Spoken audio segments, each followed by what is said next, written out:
Hi everyone, this is Leah Cardos, and this is an analysis of Lazarus.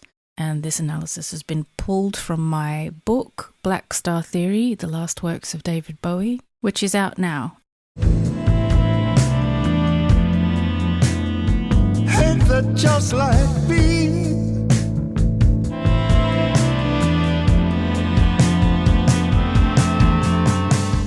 Lazarus is an interesting song, and so this is the reason why it's the first analysis I'm going to do.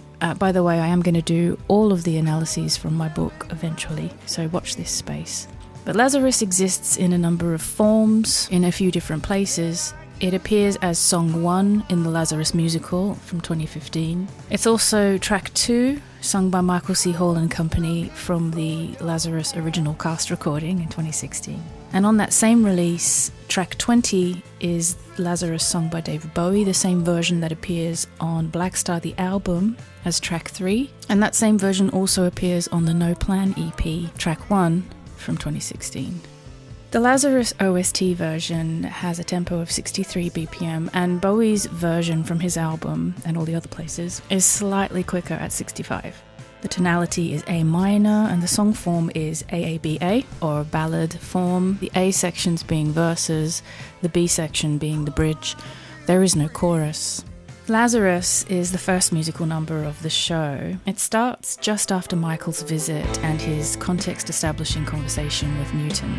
The form is a basic ballad form, only there is no repeated material. Every time the A section, which is the verse, repeats, there is a melodic variation that escalates in pitch and intensity. Henry Hayes' arrangement of Lazarus was based on Bowie's original demo, which happened before Bowie went to the studio with Donny McCaslin and his band, so it sounds different to the Blackstar version, which was elaborated on by McCaslin's band later in January. But in both the show and Blackstar versions, the introduction sets out a descending saxophone figure against a rising lead guitar bend, a downcast slump followed by a lift that straightens back up again.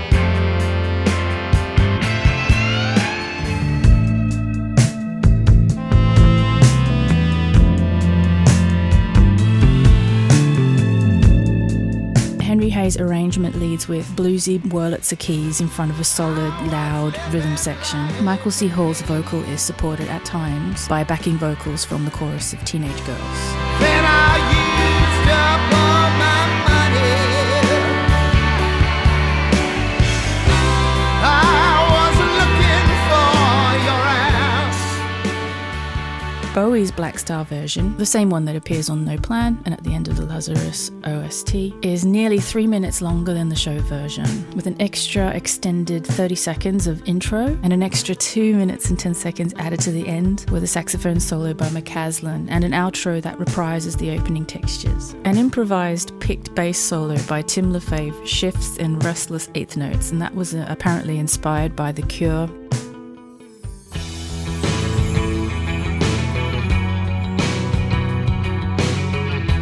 And also the British band Fink, which you can hear. Come a long way. Bowie performs an extra guitar layer here that is not present in the show version. It's this sort of jagged power chord slide from G to A. You can hear some similar guitar figures also performed by Bowie on the song Plan, which was from The Next Day Extra. And the same figure appears in the alternative Blackstar edit for the opening credits of The Last Panthers.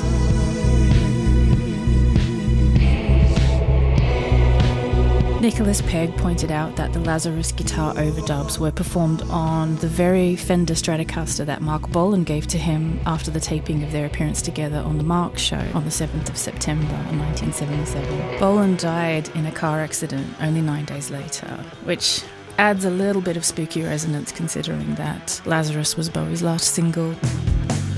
The A sections, that is the verses, have a chord progression that oscillates between A minor, or chord 1, and F major, which is chord 6. Within these repetitions, the melody climbs up the minor chord itself. The tonal frame of the notes that make up the chord are almost like a barred cage inside which the vocal pushes against. A1 or verse 1 is centered around the tonic note, which is A. I'm in heaven. A2 begins higher in the middle of the A minor chord on a C, and that feels more precarious. I've got nothing left to lose. In the B section, the bridge, it shifts tonal focus to the relative major, and the melody postures with a dominant seventh shape around C7 and D7. Living like a king. The melody climbs higher again to the top of the triad with an E, and in Bowie's performance in particular, this note rides the edge of his vocal break. I was looking for your ass. In the return to the A3, which is the third, I suppose, iteration of the verse, the song moves back to the minor 1-6 progression, A minor to F. But now the melody is left stranded in that top register, maintaining that same intensity. Just like that bluebird. In the musical, the song ends here, but in the Blackstar version, it continues with an elaboration of the song's themes. McCaslin's saxophone solo that simmers, gains momentum, seems to take flight, struggles, and then plummets back down to earth. After the crash, the opening section is reprised, with elements disappearing in the order in which they entered. The lyrics set out the stakes for Newton and what will unfold in Lazarus. The lyrics also foreshadow some of the imagery in the lyrics to the musical's last song, which is Heroes, where Newton sings of his past glory in Lazarus with the lyric, "I was living like a king." In the finale, the words are future-facing, "I will be king, even in the face of death." So there's a nice symmetry, a nice arc to Lazarus and Heroes bookending the musical.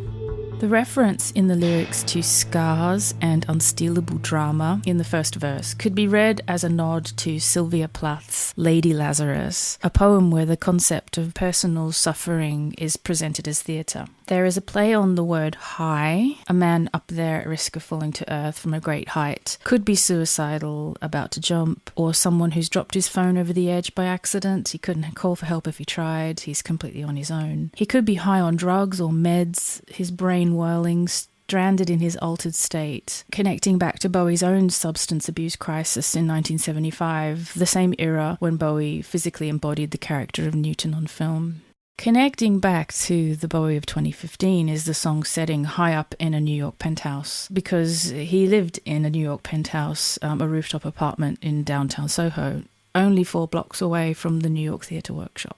Whatever this dangerous predicament is, freedom from it is embodied by the image of the bluebird, a symbol quite rich with signification. Bluebirds and swallows represent good luck to sailors and are common tattoos for those who clock up over 10,000 miles at sea, the bluebird of happiness being a common idiom. The bluebird itself is referenced in Harold Arlen and Yip Harburg's song Over the Rainbow from the musical film The Wizard of Oz from 1939, the melody of which Bowie had lightly plagiarised in the chorus of his song Starman from 1972.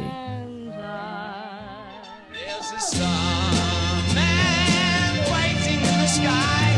He'd like to come and meet us, but he thinks he'd blow our minds. And there's a starman waiting in the sky. He told us not to blow it, 'cause he knows it's all. Before Bowie had signed up to play the part of Newton in Rogue's film, it was reported that he might co-star with Elizabeth Taylor in George Cukor's film The Bluebird from 1976. The reference could also refer obliquely to British speed racer Donald Campbell, who broke several water and land speed records in the 1950s and 60s with his space-age Bluebird cars and boats. Like Thomas Newton, Campbell built a special rocket-powered vehicle, the Bluebird Mach 1.1, that never made it to launch day. He died in 1967 in an accident while attempting to break his own water speed record. A more banal reference could simply be to Bowie's favourite microphone, the Bluebird SL large diaphragm condenser mic. According to Visconti, this was the microphone that he used to record all of the vocals on Blackstar, and he brought it in especially from his home setup. Bowie's 1968 mime piece, Jetson and the Eagle, was performed against a backing tape of A Silly Boy Blue, a song from David Bowie's debut from 1967. It's a song about the mistakes of a young Buddhist monk that get in the way of his rebirth and ascension. And there are lines that resonate with Lazarus in particular. It's bluebird imagery. You wish and wish again. You've tried so hard to fly. You'll never leave your body now. You've got to wait to die.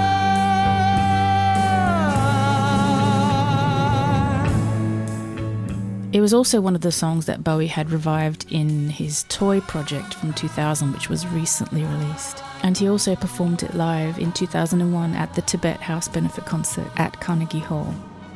Walter Tevis's book closes on an image of the tragic alien like an anguished bird, frail and trapped. As punishment for his failure and weakness, Newton must now forever hide his true self and, like Charles Bukowski in his poem Bluebird from 1992, keep his vulnerabilities hidden from view. To grant freedom to Bukowski's hidden Bluebird is to be openly vulnerable and brave, to allow the child in you to exist. One of the through lines of Lazarus, the play, is that Newton will eventually allow himself to become vulnerable and childlike again, playing with girl and building the rocket ship out of rubbish, allowing himself to hope in something implausible. He finds a kind of happiness in remembering that he is a father and rediscovers the simple joys of family that he was openly longing for in the conversation with Michael during the opening moments of the play, just before Lazarus is sung.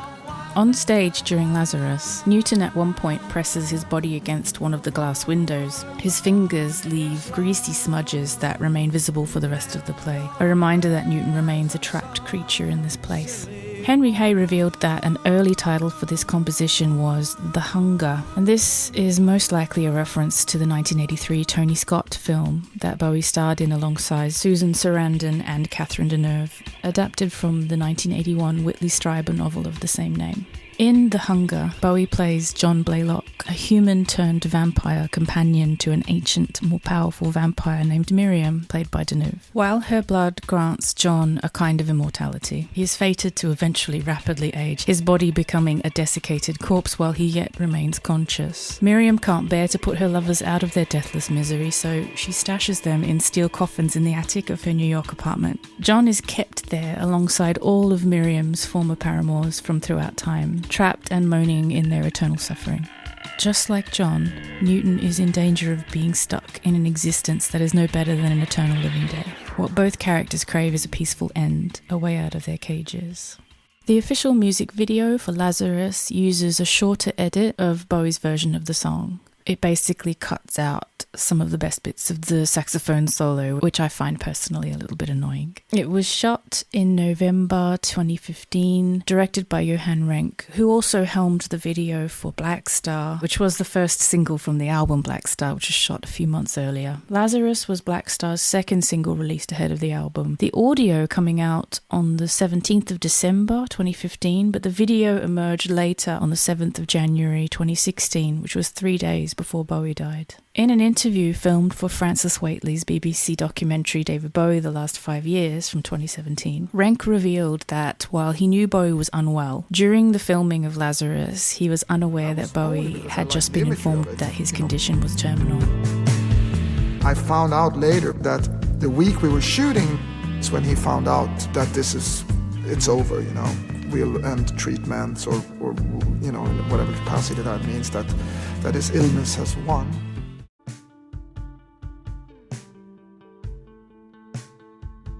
The video begins with a shot of a hand emerging from an ornate wooden wardrobe, then establishes the setting, a drab hospital room with a tiled wall. The choice to present the video in a square 1:1 aspect ratio achieves an uncomfortable closeness with the crowded central imagery, as well as a frustrating obstruction. We are denied a measure of contextualizing information and lateral detail.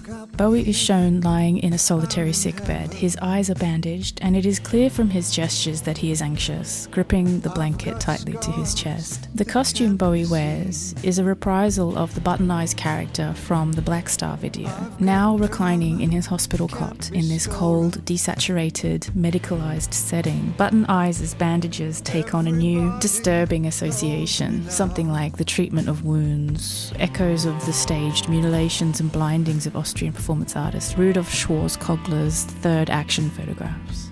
By the way, I do really dig into the whole button eyes imagery in the book, just not in this analysis. Renck is on the record as saying it was his idea to revive the button eyes imagery from Blackstar, which implies that the association of the terrified blinded character with that of Lazarus, and by extension Newton and Bowie, was not originally part of the plan, and yet the image of Lazarus with bandaged eyes seems to exist already as a minor character from a short story by painter and writer Leonora Carrington. Being interested in surrealist art, Bowie would have definitely been aware of her work, which explores Jungian and dream symbolism and weaves pivotal autobiographical detail into renderings of the fantastical. Carrington was the only British-born woman included in the surrealist scene from the 1930s and was one of the movement's last surviving members. The short story collection White Rabbits was written in 1941 during a period of personal transition after she had just arrived in New York. In this macabre urban fairy tale, the protagonist encounters a strange married couple who feed rotten meat to their pet rabbits. The couple also appear to have skin made of stardust. Here's an excerpt. As the woman's torchlight touched his face, I saw he had identical glittering skin, like tinsel on a Christmas tree. The woman followed my gaze and chuckled. That's my husband. The boys used to call him Lazarus. At the sound of his familiar name, he turned his face towards us, and I saw that he wore a bandage over his eyes. There is another character in the Lazarus music video, a monster under the bed. The menacing presence, appearing like an angel of death, is played by dancer Elke Luton, who choreographed the movements on both Lazarus and Blackstar, and appears in the Blackstar video too. When we see her under the desk in the bridge of the song, she breaks the fourth wall, performing Bowie's familiar shh gesture, suggesting not only the obvious narrative that she is silently sneaking up on her prey like a pantomime villain, but also alluding to other secrets that might be embedded in the video.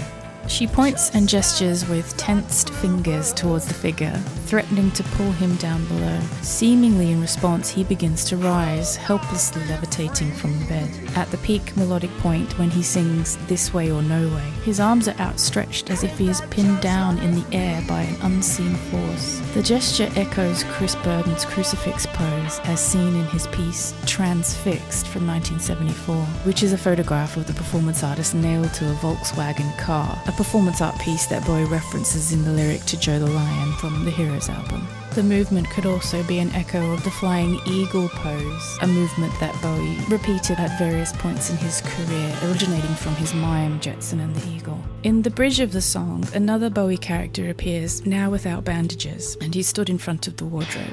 He's dressed in familiar clothes, a deliberate reference to the Tree of Life and the Kroisos Kouros-inspired Shapiro images from 1975. Bowie's costume is all black, with white or silver stripes painted diagonally across the front of his body. Similar crude stripes have been incorporated into Bowie's costumes at other points in his career, notably on the Glass Spider and Outside tours. It has been suggested, amongst fans chatting online, that the lines could relate to the concept of silver cords, the tethers that can supposedly be observed wrapped around and trailing behind the astral body of a person who is travelling between dimensions. However, an interesting clue emerged when the David Bowie Is exhibition arrived at its final stop in Brooklyn, New York. With the Blackstar notes and prototype sketches of Button Eyes, there was also included a drawing of a male figure dressed in black, covered in those characteristic white stripes, stood in the Kouros pose with a scribbled caption, Somnambulist for Lazarus video. Bowie's signature is dated 2015 and decorated with a tiny rocket motif drawn in a similar style to the masking tape rocket that Newton uses to travel home at the end of the play.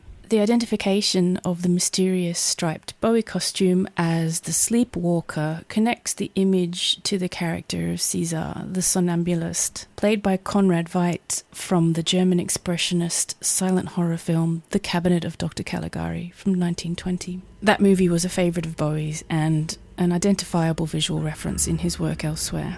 Looking at the video again, it does seem that the wooden wardrobe of Lazarus already looks similar to the cabinet in which Cesare is kept in the 1920 film, from which he emerges to deliver his dire predictions of future events. Cesare's costume is black from head to toe, form-fitting, with dusty white lines crisscrossing the front of his body. The unusually stiff way that Bowie's somnambulist moves also seems to be inspired by Veit's idiosyncratic physical embodiment of the original character. The presence of a person asleep and dreaming is a motif that connects back to the play, specifically the hint that the play itself is a dream and that the troubling visions that emerge from our hero's final reckoning with the unconscious will create the conditions for a purging or a healing or a karmic rebalancing that allows him to die peacefully. As Newton is visited by his own terrifying shadow in his final dream, the reappearance of Bowie's intrepid astral somnambulist from 1975 could also be representative of a dark revisiting, a part of his self that must be overcome. Bowie's sleepwalker sits down at the wooden writing desk, on which sits the jewel-encrusted skull from the Blackstar video. The scenes at the desk recall similar imagery from Heathen's Inner Sleeve, photography by Klinker and Endrani from 2002, with a design by Jonathan Barnbrook. The imagery depicts Bowie sitting at a wooden desk, pen in hand, notebook open, seemingly waiting for creativity to strike. Both of these images could have taken their inspiration from historical artistic representations of Saint Jerome in his study by Renaissance artists Antonello da Messina in 1475, or Albrecht Dürer in 1514, and Jus van Cleve, all examples of a style of art prefiguring the genre of memento mori. These artworks depict the saint, a 15th century priest and scholar, known for his early translations of the Bible from the original Greek and Hebrew texts into Latin. He's working at his desk in absolute concentration. In his study, he is surrounded by objects symbolizing transience and death. Memento mori is a Latin phrase meaning, remember you must die. A memento mori painting would usually be a portrait with a skull included prominently in the scene. Back in the video, at his desk, Bowie suddenly receives the flash of inspiration that he was waiting for in 2002. He starts to write furiously in his notebook. He can't get the words down quickly enough. His writing runs off the paper and onto the desk and down towards the floor. He's running out of time. In the closing moments, Bowie rises from his desk and begins to edge backwards in stiff movements towards the wardrobe. He gets into it and closes the door behind him.